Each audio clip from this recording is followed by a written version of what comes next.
Welcome to the Place for Connection podcast, where I chat to experts who have lived and now help other people to connect with themselves, others, and what truly matters through honest conversations about healing, growth, and living a life that actually feels good. And today's episode is for every woman who's ever worried about being behind. So, behind in career, behind in motherhood, or just ticking all of those invisible boxes that somehow we'd agreed that we'd be judged by. And I'm joined by someone who I couldn't think of who could be better to speak on this, but Ash Cam. So, welcome. Hi, thank you so much, Mel. Yeah. Ash is the founder of Reset Workplace and host of the Reset podcast. She's flipping the script on what it means to live life on your own terms. So it's perfect, to speak on this topic. It's what she lives and teaches. So in your retreats, in your work, and in every conversation that you share. Ash has spent years leading global teams across 12 countries. Yes, 12. And now helps high-performing humans create lives that actually feel good, not only look good on paper. Her podcast sits at the top 10%. That's right, top 10% worldwide. And honestly, when I listen to it, it just feels like a giant group chat that you'd kind of speak about with your friends. And I guess your guests are there to help women figure it all out. So things like careers, motherhood, identity, burnout, all the big stuff. I hear you're also a meditation teacher. I am. Well, it kind of makes sense because you're pretty grounding. And so this conversation is like for anyone who's ever just craved permission to go your own way, do your own thing, have that grounded presence. So I'm wondering if we could perhaps just start with you speaking to, I guess you built this platform around this idea of resetting, so that we don't have to just do what we've always done. We can actually change our mind and decide to do something different. Like, what was your big reset moment that had you creating all of these opportunities? Ooh, good question. And thank you for such a lovely introduction, Mel. That was beautiful. You're so um, welcome. no, these are all topics that I'm really passionate about talking about, and I think that I have had a number of kind of reset moments at different points in my life. Um, I suppose a really big one came when I turned 30, which I'm 36 now for everyone's context. But I realized that I hadn't ever fulfilled one of my dreams to move overseas and live and work overseas. And I didn't want to just do it when I was 18 and a backpacker and have, a backpacker's budget to do things. I wanted to be able to live and work and travel and sort of not compromise on the lifestyle. So when I turned 30, my partner and I were living a very traditional kind of timeline. We bought a house. We were starting to think about, do we want kids? Do we want this? And then an opportunity came up to reset and throw all that up in the air and move overseas to London with work. And so that was a big moment for me. And then it allowed me to, like you said, live and work in 12 different countries based out of London, but traveling the world. And then I suppose a more recent one is moving back to Australia and building a whole new chapter in the season around having kids and having kids later in life. So I'm 36 and I'm having my first baby in 2 years' time. And honestly, I do not think, like, I feel like a teen mum, and I I do love not that. think Yeah. I do not think I would have been ready in my 20s. And Yeah.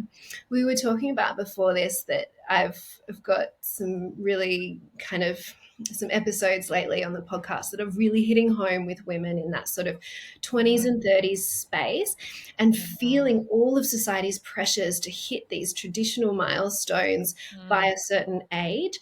And I think, firstly, so many of us don't even pause to think, well, do I even want those traditional milestones? And then, secondly, if I do want them, how do I do it on my own timeline, not the one I've kind of been brainwashed into having? And yeah, the feedback on one of the recent episodes, which we titled "You're Not Behind," has just literally blown up on TikTok. Over 600,000 people Mm. have viewed it, and 12,000 have shared it with their friends. And it's just getting all this Wow. conversation around thank you. Thank you, Mm. because I was feeling behind. I'm in my late 20s, which me now looking back on late 20s is like, you're such a baby. Oh my But, gosh, yeah. Yeah. Yeah, but we know fully. what it was like, yeah, to be Yeah. that age and just feel like, oh my God, I might be where I wanted in my career, but maybe I haven't got the house yet, or I haven't got the perfect partner, or not ready for kids, or I'm still craving travel. And so I love just empowering women to throw it up in the air and be like, well, who cares? What do you actually want to do in this season of your life? Yeah, it's unreal, right? I think I even look back at myself. I had my first son when I was 25. And I Okay. just think, oh my gosh, I was so wildly immature. And I knew that consciously as well at the time. And then I had my second baby, like not at a dissimilar age to you, right? I was Yeah. thinking I was like 38. And so I was like a geriatric Yeah, pregnancy, yeah, that term gets thrown right? around, and I'm like, oh gosh, I know geriatric. it's so cringe. It's like somehow we relate to ourselves, and like I'm a pretty healthy person. Like I didn't Yeah, have any risk factors, and even my ob-gyn was like, "Oh, it's so strange that we relate to women as like as though they can't conceive or yeah. carry healthy babies, right?" So I guess we also battle with the medical kind of ideologies around that. Hmm. What do you think it is that you've cultivated in you that's enabled you to trust in your capacity to make decisions based on your own timeline? Like how's that come about in you? Oh, good question. I guess, yeah, I've always had this kind of inner knowing and sort of self-confidence, maybe slightly delusional at times, that I'm so everything not. is going to work out. And then I Mm, feel like you compare that with people that you know that have the opposite viewpoint to the world of, oh, mm, just my luck, or of course that didn't work out. It's very interesting when you have the beauty of time to see how much of a self-fulfilling prophecy that inner dialogue mm, can be. And mm, I think the more and more times you exercise that self-trust muscle, and then things do work out, it just gets stronger and stronger, and life seems mm. to feel a little bit lucky, but we create that luck, right?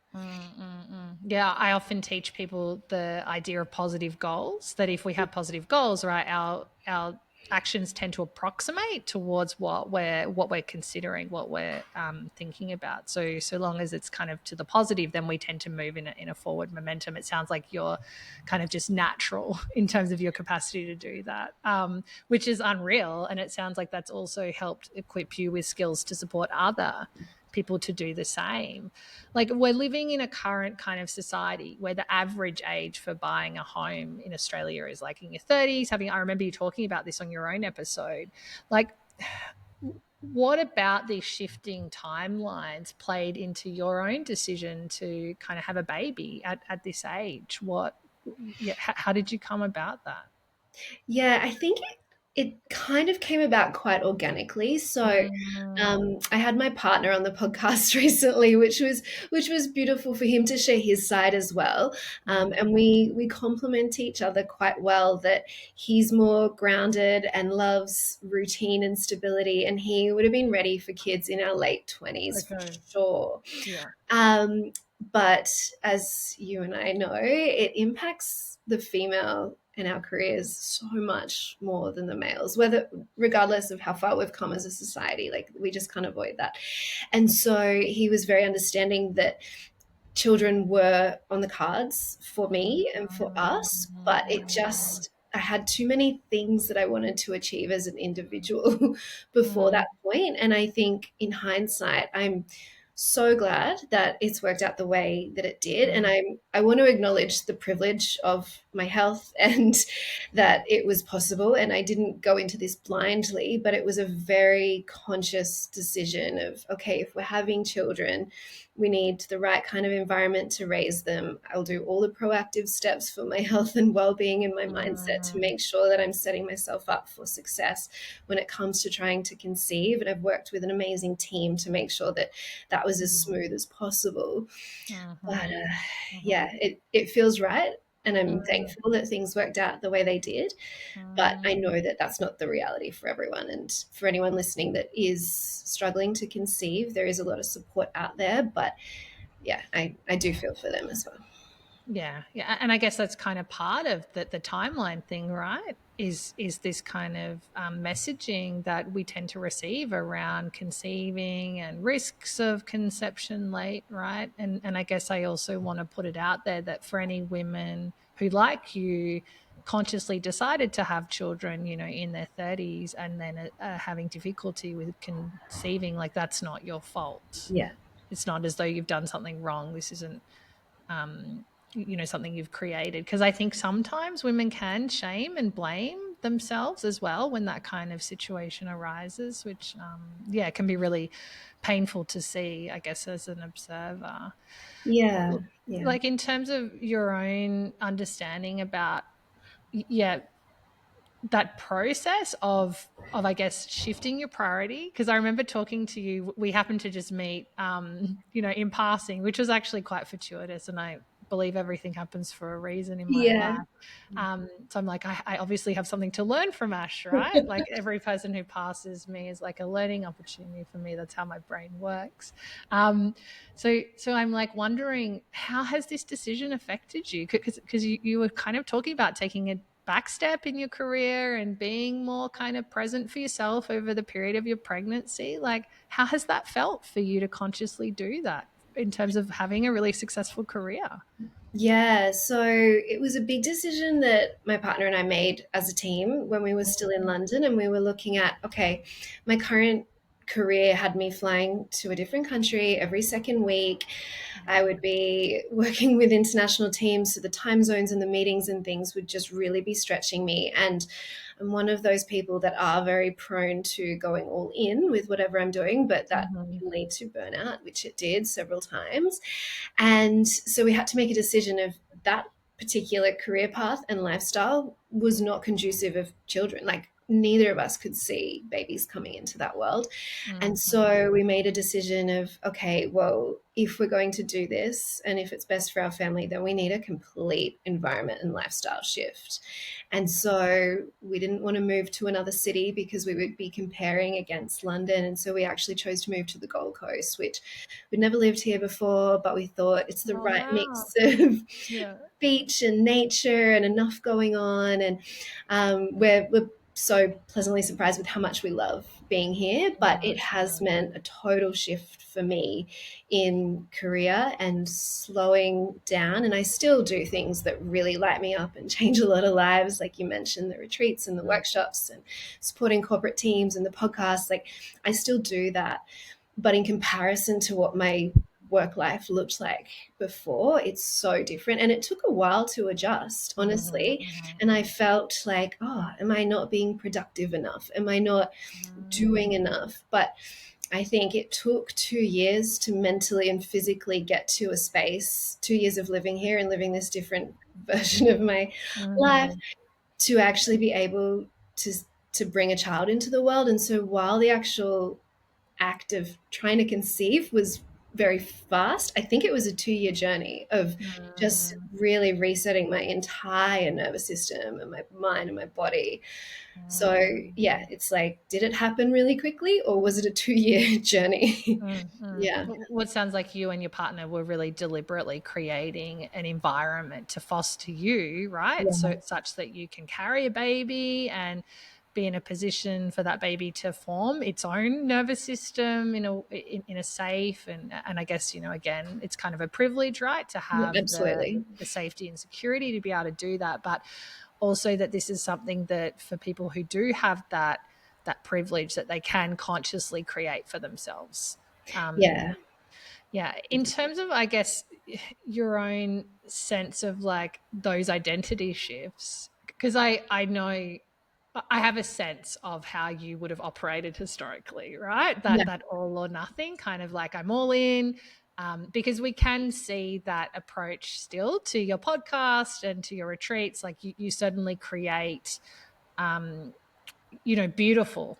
experiences for people in terms of what you do, and that requires a lot of diligent hard work. And like, what has this required in terms of your own identity shifts and how you see yourself in the world? Yeah, so this, you mean the pregnancy season that I'm in and the shifts? Yeah. Yeah, Yeah. it's really required me to reframe how I see like what my goals are during this season. Yeah. Mm-hmm. And so my goals, and I'm still get uncomfortable with it sometimes. I still feel like, oh, do I miss a bit of that toxic productivity and that Yeah. like and being fully honest, yes, some days I do. Some days I'm Yeah. like, oh, I just wish I was working till 10 p.m. at night on this project. And but I have reset the goals and I'm like, no, that can come again in the future Mm-hmm. if I really choose for it to come again in the future. Mm-hmm.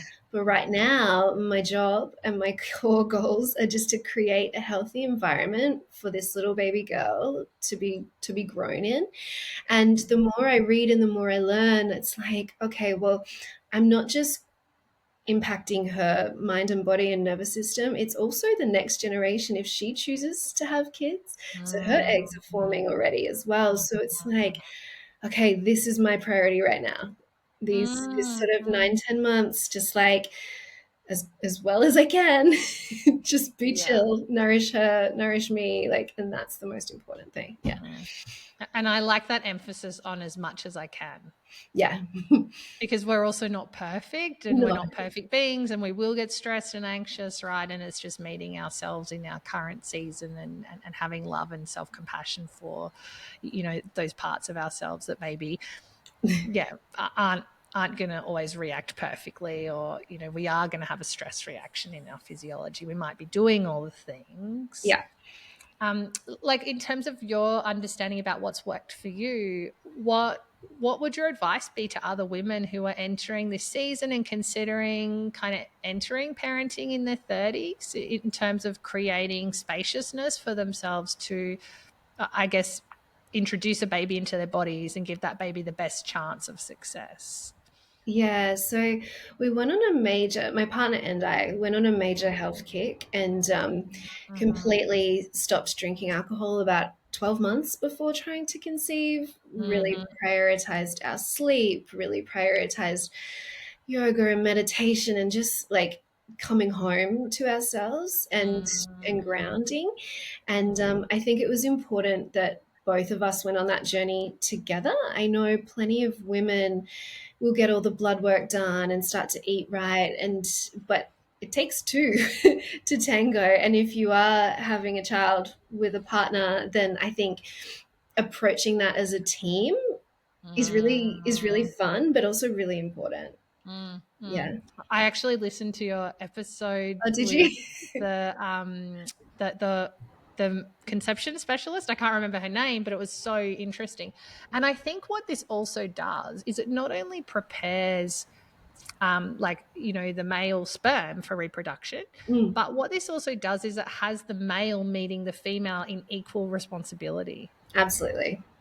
which is like something that, as a psychologist, I have a lot of clients come in and they're like, oh, my partner's not pulling their weight, blah blah blah. And I'm like, well, what is the consensus between the two of you around parenting and how that looks, and have you guys had conscious conversations about that? So I think that what this does, it sounds like, is also creates a sense of responsibility in the male, like, I'm 100% responsible also for this child, and I'm Mm, 100% responsible also for the conception of this child, right? And the health of that.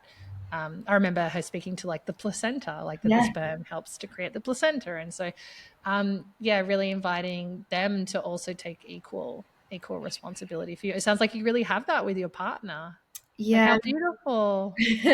I'm very lucky, but it doesn't happen by accident. No. And like you said, there are so many conversations for years in the lead up to this. And Mm, I I think I'm fortunate in a way that I wasn't necessarily a born mother. So it wasn't my must have babies like straight away. That is my definition of success.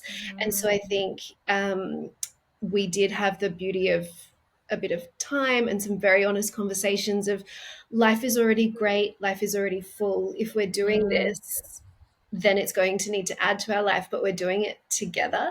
And yeah, I remember for years, I would say things to Alex, my partner, like, well, where's the baby right now? Like, if the baby was in our life, you're at a festival, or I'm at work, or I'm mm, this. So, like, where's the baby? Like, it just couldn't physically be possible right now without making some major compromises. And so I think mm, that really helped to like train both of us into mm, understanding that some huge shifts would need to be made mm. before she could enter our lives. So yeah. Such a good like question to ask. And I guess for each of you to ask one another too, like Yeah. how do we see this fitting? Yeah. What does it look like practically? And I guess for listeners, to really consider this in terms of preparing you and preparing your partner also for the changes that happen. Because I think part of the issues that can happen in postnatal depression or postnatal anxiety, right, is not necessarily that. I mean, there are biological hormonal changes, yes, Yeah. that we can support through nutrition, through sunlight, through all of these kinds of, but also it's just like how present are support systems, how present is that food train, or having these kind of really deliberate things put in place. Like, have you considered things that you can put in place to support yourself kind of once your baby arrives? Yeah, it's been something that I've been hyper aware of. I have a lot of high achieving friends who have gone into motherhood and taken that high achieving approach, and it doesn't work. And so I've had the beauty of No, of learning from them that course. you cannot control this little human, Yeah. and every child is different. And it can cause so much stress if you go into there seeking any form of perfection. And so Mm, I've been quite intentional, as you've noticed, that some of my podcast mm, episodes are pulling together an army of experts around the mental, the physical, the nutrition, the postnatal depression, the mum guilt. There's episodes touching on all of that. So I've really been trying to mm, surround myself with just an army of experts. But then when it comes down to in real life and the practical mm, support, mm, we mm, do have friends around us, but mm, again, this is coming from a privileged place, but we understand that sometimes you need to pay for support mm, mm, in order to make it very clear and transactional and no guilt and no strings attached. So, mm, looking at mm, booking a cleaner in those early days, looking at mm, paying for meal delivery and things like that, just so that we're kind of setting ourselves up where possible for success. And like yeah, we've been, as you know, we've been planning for this for a long time. We've been yeah, saving for yeah. this for a long time. And I think all these things hopefully are investments that are going to make it just that tiny bit easier. But going into it knowing that perfection doesn't exist and I just need to like flow and be a little bit adaptable. But if we do this episode again in 6 months time, I'll be like, oh my god, Mel, it was the hardest thing I've ever done. But I'm I think sometimes, I think as long as we're willing to encounter our mixed feelings, like towards motherhood, towards a baby, because I think often the biggest issue is like we distance from our angry feelings or our less like kind of idealistic feelings, when it's okay to like have mixed feelings. And I think so long as we're comfortable with that not everything's going to be perfect and not everything's going to feel like sunshine and rainbows, then I think at least in my own experience and from what I've seen of hundreds of clients I've worked with through this season, is that I don't think it needs to be, too hard either. And that's not to say I think it's completely different if you have a complicated delivery or your child, has serious issues upon birth. I think they're different. But as long as you have a healthy baby and a healthy delivery, then yeah, I don't think it needs to be hard. It's just like how comfortable can we be with our own mixed feelings, our own, yeah, because I also came from, particularly before my first son, came from a kind of role where I was just working nonstop and I didn't really, you know, stop and take note of myself. And I also wasn't old enough to really know that about yeah. myself yet. So I think that part of my issue was like a lot of kind of professionals who are like, oh, who is this new version of me, right? Where it sounds like you've actually spent 2 years kind of becoming accustomed with this side of yourself. Like, in terms of that, what have you found out about yourself in that journey, like as you've quietened that kind of more corporate career focus? Yeah, it's been very interesting. And ever since falling pregnant, I've already noticed a shift. And I know you've told me, so many women have told me, when you do birth a baby, you're not just birthing another child, you're birthing a new version of yourself. And I've already Mm, felt her coming. mm, And it's interesting. Like I said, sometimes I miss a bit of that hustle, but most days I'm like, you know what? I feel very grounded, mm, mm, very calm, very content. Like I can already feel my priorities shifting, and mm, it's interesting. So I'm excited to meet Ash 2.0 mm, mm, yeah. at the end of August. But yeah, she's there's definitely some shifts already happening. Yeah, and I think that naturally happens, right, throughout the pregnancy journey. There's this fabulous book. I have to find it for you, but it actually speaks to a lot of these kind of unconscious processes that just occur in us in the process of motherhood, and also for our babies, and like just how aware they are even in utero, and of like what's going on, and how they're feeling what we feel, and how that builds their own neuronal kind of structures and stuff. So it's really cool, and it's just yeah, I love being a mum, and I think it's just such a gift. But also, like, it's a mixed experience, right? And that's also okay. Sometimes I'm like, oh my gosh, would you just be quiet and go the hell to sleep so that I can have some space and time for me? But we're all different too. Like, for anyone who's listening and thinks that they're behind, so maybe they're not a parent yet, they don't own their own home, or they're feeling lost, what would you say to them about starting to reclaim their own timeline? Yeah, yeah, it's tricky. First of all, I want to give them a big hug because that feeling sucks. Like, and I think it's common for anyone who's driven and high achieving and cares about their life that they're going to feel behind. It's very normal. They're going to feel behind in some area of their life. But I find we often tend to look at the area that we're lacking, and we Mm-hmm. can forget to look at all the areas that we're in total abundance.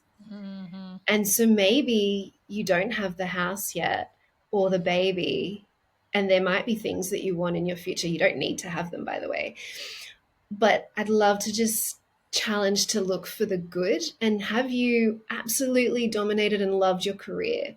Have you run marathons and you've really prioritized your fitness? And how cool is that? Because when you're 90, you're not going to be able to do those things as Mm-hmm. easily. Mm-hmm.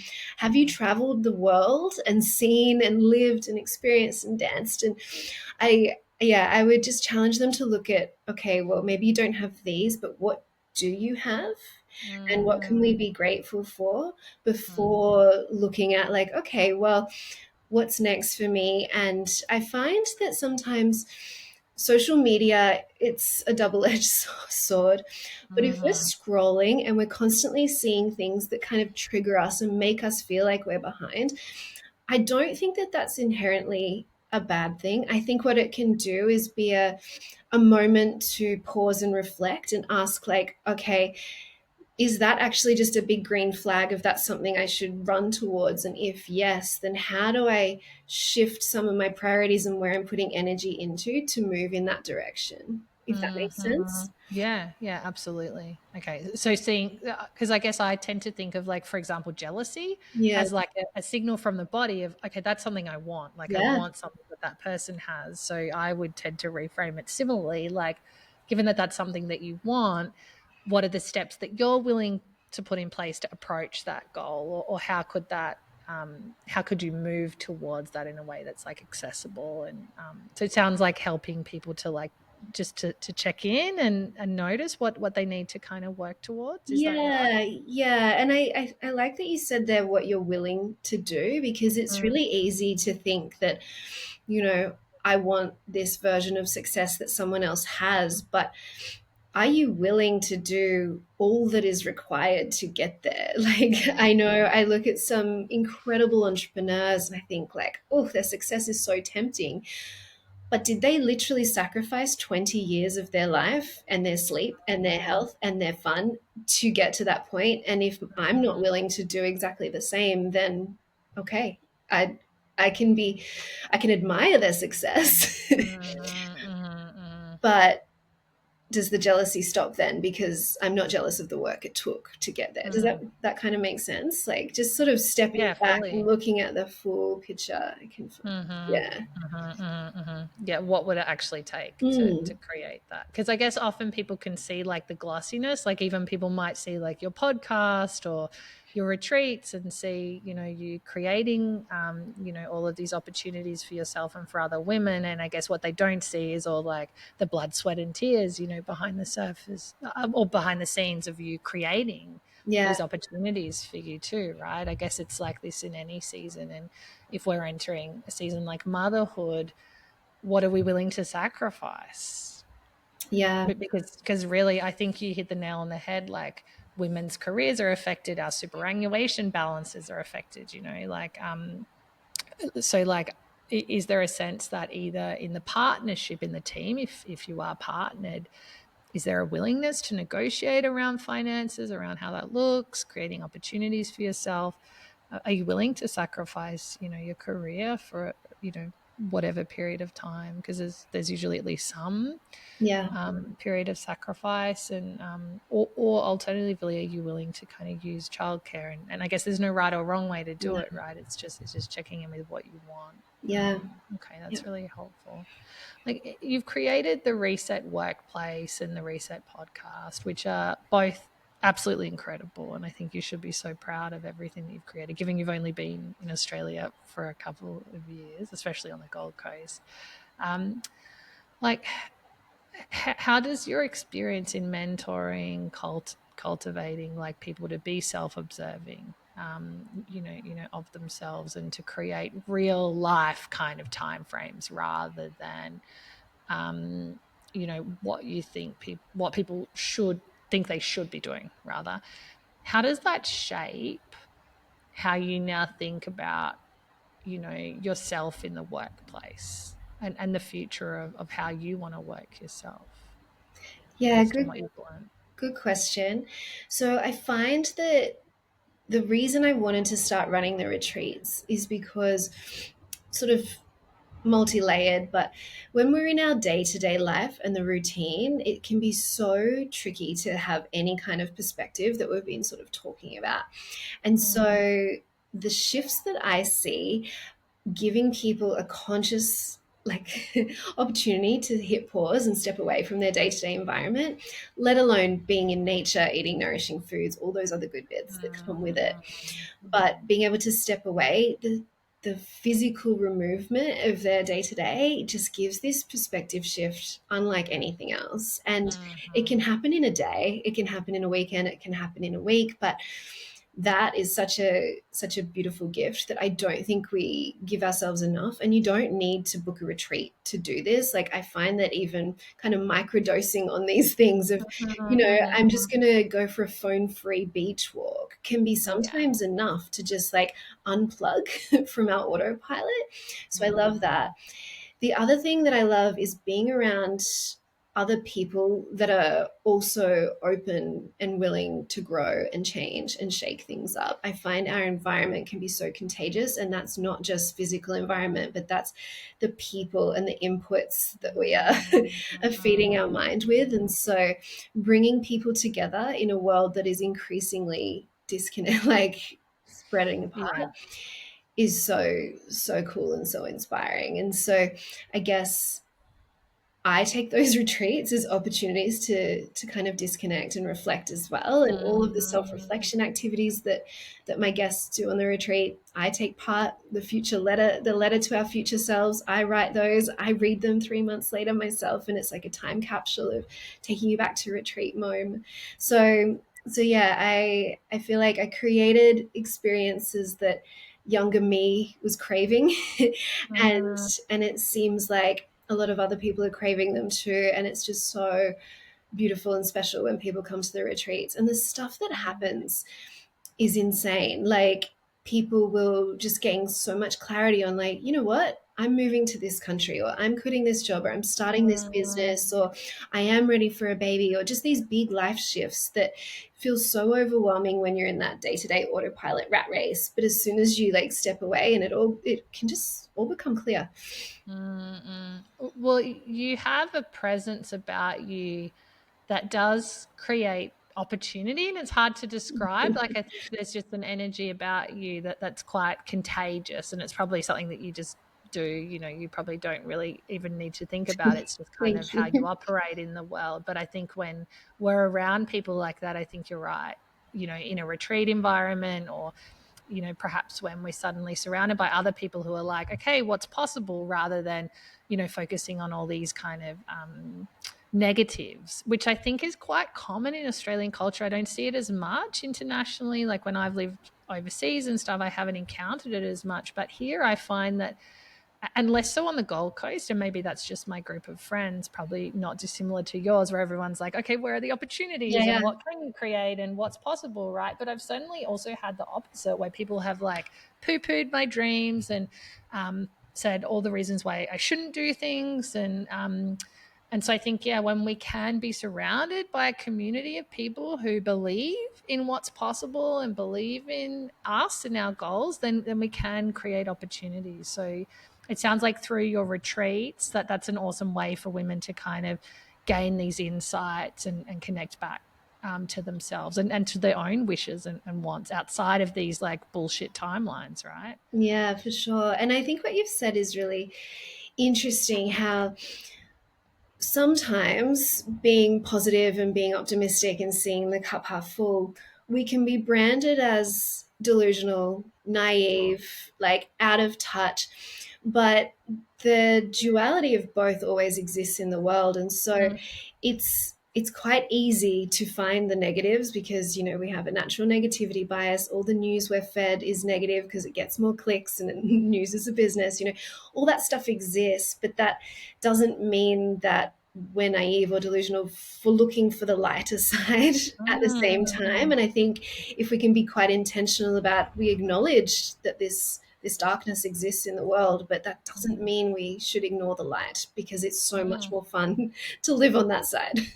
Yeah. And there's just so much more opportunity. And I agree. I think it's not about only seeing opportunity. It's acknowledging, okay, like if I look at my own experience of building Yeah. this current location, it's not that wasn't easy, right? I had to No. overcome a lot of financial issues, complexities in my relationship, operational problems, as a psychologist, and support my clients to feel comfortable in like a big space, Yeah. like there's a number of things that you overcome. But if I only thought about those things, then I wouldn't have pursued it, right? And it's thinking about things on balance, like on a balance, how am I going to feel? What will that look like? How might that translate to people? Is that worthwhile, right? And when we can see that the benefits outweigh the cost, or we have creationists around us who are like, yeah, fucking do that. That sounds awesome. Then we're more likely to kind of pursue our goals. And from what I'm hearing, it sounds like that's like you. You're like the hype girl who like says to women, yeah, if you want to do that, like let's help you figure out how. Am Yeah. I understanding that correctly? Yeah, absolutely. I've kind of got this if not now when kind Yeah. of mantra, Yeah. Yeah. Yeah. and that nothing is certain in life anyway. So failure is not certain, success is Mm-hmm. not certain, but you can always pivot, learn, grow. Let's do it for the plot. And we just keep adjusting as we go. So I Mm-hmm. know that friends will come to me when they kind of on the fence about something, and they know what they're going to get. They know that they're going to Mm-hmm. get this big boost of like, let's freaking go, which can be, yeah, a blessing and a curse at different times, I'm sure. But yeah, that's who they get if they come to me, and that's what you'll get Yeah. if you listen to my podcast or come to my retreats. Like Yeah. you'll feel brave and inspired and a little bit nervous, but just like, let's go. Yeah. Life is Yeah. short. Lean in. Yeah, well, they often talk about anxiety and excitement feeling really similar Yeah, too, right? That it can be hard to distinguish between the two, right? So yeah, so can we be on that little growth curve of anxiety where we're uncomfortable but not dysregulated, and just push ourselves to pursue our goals? In terms of like things that still feel like pressure for you, is there anything that's coming up for you, as you enter this season, or even, as you're in that season, that still feels like something where this timeline is still like kind of nagging you or harassing you that you just wish would like back off and move away? Yeah, I suppose there's still this ambitious side of me that is keen to keep growing the business and the podcast. And I do have a little bit of nervousness around what if I don't have the energy or the inspiration for that in the future. And so, especially if I'm sleep deprived and things, but I've done quite a bit of work lately, like some self work around, okay, well, what if though having a baby actually is your greatest source of inspiration ever? Mm. What if she's an amazing sleeper? Mhm, What mhm, if I feel more alive than ever? What if my mhm, business can be so much more successful because I'm a parent? So I'm just trying to make sure, like we were talking about before, just balancing that side of the input as well. mhm, So watch this space, but mhm, mhm, yeah, mhm, mhm, mhm. it's exciting. It's exciting. And Yeah. I'm trying to surround myself with mother mentors, whether they're in my world or I follow them online or something, but of Mhm, women that are living proof of those exponential leaps that happen mhm, from a mhm, career and a self-love and impact perspective that mhm, happens after kids. So that's who I'm looking mhm. towards. Well, I think we have a shared friend, and I think she was on your podcast, Shani Timms. And I think she's a Yeah, really good example of like a mum who's just like freaking loving it and like absolutely. having the best time ever. And so yeah, I think when you've got people like that in your circle, like then you're going to have other women who are certainly going to support and love on you. Yeah. And I'm even thinking of like Mel Hayes from Cocoon and Cradle is like an amazing person in that space, in terms of helping women kind of be more intuitive and attuned. And so there's like so many amazing women in that space, and I'm sure you've got plenty in your circle, yeah, who can support that process. If women want to work with you, how do they go about finding you, gaining access to your retreats or programs? And I imagine there might be a little pause on that, in this season of motherhood. But yeah, if they still want to reach out to you and find out how to work with you, how does that look? Yeah, of course. So, yes, I've kind of hit pause. I did my last workshop last weekend, actually, my last in person for the next few months. But I Mm-hmm. guess we can put links in the show notes to my Instagram and to the Amazing. podcast and Reset. The podcast does come out weekly, and what it's intended to be is sort of the retreats are these magical transformative experiences, but what can we do every Tuesday to sort of hit Yeah. the reset button and learn a little bit more, take away a little bit of inspiration and shake up our lives on a weekly basis? So hopefully the podcast is enough to keep people going in the meantime until Mm-hmm, retreats mm-hmm, come back online towards the end of the mm-hmm. year. Yeah. Okay, awesome, awesome. Yes, and I will put links to your Instagram, website, and to the podcast in the Thank, notes. thank In terms of anything that you'd really like listeners to know, above all else, like in terms of what could support their capacity to live like aligned, joyous, and connected lives. Yeah, good question. An activity I really like to do if I'm feeling a little bit lost or needing some more clarity on what that next season looks like, I think giving yourself permission to change as you grow through life, but then tapping into what would the 90-year-old version of me tell me to do right now? I feel Mm-hmm. like it just gives so much wisdom. It cuts through all the noise. It puts everything in perspective and just be like, what would she tell me to do right now? What would she recommend? And I, I don't know if it'll work for everyone, but Mm-hmm. for me personally, I find like 90-year-old Ash is such a guiding light for whatever I should be doing next. And Mm-hmm. she's a hype girl too. She's like, if not now, when? Like, Oh, so go on the good. yacht, wear the bikini, like launch the business, ask the question, stretch your comfort zone. Why not? Like, don't take life too seriously, just lean right in. So, yeah. Amazing, amazing. I love that. Thank you so much for joining me on the Place for Connection podcast. Ashcam, you are a joyous beam of light, honestly. Like you, yeah, and I don't know if you experience that, but yeah, for me, it's been an absolute pleasure and privilege to have you on here. Time is our greatest resource, so yeah, super grateful to you for this time. Thank you. Oh, Mel, thank you so much. This has been a lot of fun. Yeah, and I'd love to have you back post birth to talk Yeah. about how things have changed if you'd like that. Yeah, I think that'll be really interesting conversation and we can revisit what future Ash would tell this present Ash. But no, I'm excited. I'm excited for that. So Mel, thank you again. I appreciate Yeah, you. thank you. Appreciate you too.